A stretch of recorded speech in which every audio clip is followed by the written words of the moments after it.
Guys, स्वागत है आपका ममता क्लासेस फॉर किड्स में। आज हम आपको एलकेजी और यूकेजी क्लास की वर्कशीट कराने जा रहे हैं। बच्चों को हमेशा थोड़ा थोड़ा करके ही वर्कशीट कराए। जैसे आज आपने इंग्लिश का कराया, कल हिंदी, मैथ्स, इस तरीके करके थोड़े थोड़े कराइए। जैसे मैंने वर्कशीट में इंग्लिश का बनाया है, देखिए आप देख सकते हैं, थोड़े थोड़े करके बनाया है, जिससे क्या है कि बच्चा बोर नहीं होगा। अगर आप चाहें कि एक के साथ आप पूरा वर्कशीट बना दें तो बच्चों को ऐसा लगेगा कि कितना सारा काम करना है उन्हें, तो वो क्या है कि नहीं इंटरेस्ट लेंगे और वो नहीं काम करेंगे। वो बच्चा क्या है फिर भाग जाता है, पढ़ता नहीं है। फिर आप इसे क्या है, जैसे बच्चों को दीजिए इस तरीके से हाफ हाफ करके दीजिए, तो बच्चा क्या इंटरेस्टिंग से, उसे लगता है कि खेल है, तो वो मज़े से यानी कि फ़न करते हुए आपको वर्कशीट कंप्लीट कर लेगा और बच्चों को भी नहीं पता चलेगा कि हमने अपना वर्कशीट पूरा कंप्लीट कर लिया है। तो चलिए करते हैं स्टार्ट। देखिए आज सबसे पहले है माई सेल्फ। आप बताइए बच्चों को कि माई नेम इज़, यहाँ बॉक्स बनाइए और फिल करवाइए वहाँ पे अपना नाम। तो बच्चा अपना नाम लिख लेगा। जैसे मैंने यहाँ पे रिद्धि अपनी बेटी का नाम लिखा है। सेकेंड लाइन में आई एम में गर्ल है तो गर्ल, बॉय है तो बॉय। दूसरे में आई एम, कितने साल का है आपका बच्चा, 5, जैसे मेरी गुड़िया है 5 year old. I read in, वो कौन से क्लास में है तो आप यहाँ पे फिल करवाइए। आई स्टडी इन और स्कूल का करवाइए। आई लिव इन दिल्ली, जैसे वो रहता है। ये हमारी पहली वर्क के जैसे हाफ हाफ करके करवा रही हूँ मैं ये। दूसरा है डे ऑफ द वीक, आप बच्चों को करवाइए Monday, Tuesday, Wednesday, Thursday, Friday, Saturday, Sunday. इस तरीके से थोड़े थोड़े करके बच्चा क्या है कि एकदम मतलब खेल खेल में आपका पढ़ लेगा, कब आपको पता भी नहीं चलेगा। अब जैसे ये है अपोजिट वर्ड। अपोजिट वर्ड में जैसे आपने एक साइड लिख दिया, दूसरे साइड उसका आंसर लिखा है। अब बच्चे को क्या है कि आप उस तरह से मैचिंग करवाइए उसे।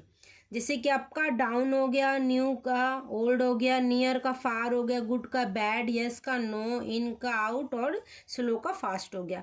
बच्चा इजी से कर पाएगा। और साथ में आप स्पेलिंग जरूर याद करवाइए बच्चों को। जब भी कोई वर्क करवाए तो आप उनको स्पेलिंग कराते समय ही याद करवा दीजिए। अगला है जैसे circle the action word.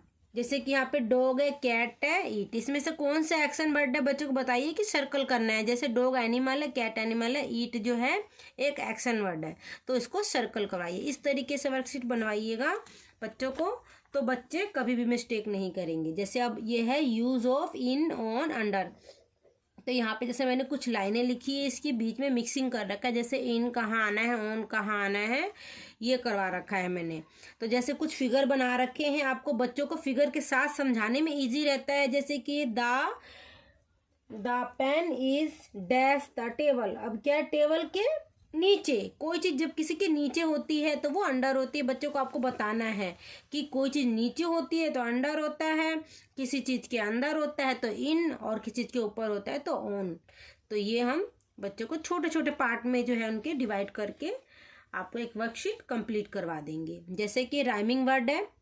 Rhyming word में जैसे कि ये कैट है, आपको इसके कुछ वर्ड बनाने हैं, 3, 4, 2, कम से कम बच्चों को 2-3 आप बनवाइए, जिससे कि क्या है बच्चा आराम से लिखने में से कोई दिक्कत ना हो। अगला है हमारा जैसे कि ये है एक वर्ड बिल्डिंग। आपको जैसे कोई लेटर दे देना है, उससे आपको बच्चों को बोलना है कि क्या आप उससे कोई भी वर्ड बना सकते हैं, तो बच्चा इजी से बनाएगा। तो ये वर्ड बिल्डिंग हो गया हमारा। उसके बाद हमारा जैसे ये पिक्चर कोई भी, जैसे कि यहाँ पे हमने घर का दिया है, आप मैंगो का, एप्पल का, किसी भी चीज़ का फिगर दीजिए और बोलिए कि उसके बारे में आप कुछ लाइनें लिखें। जैसे ये लाइन है, दिस इज़ ए हाउस, तो यह एक घर है। बच्चा इस तरीके से क्या सेंटेंस बनाना सीखता है। तो थैंक यू। हमारी वीडियो पसंद आ रही है तो लाइक और सब्सक्राइब कर दीजिएगा।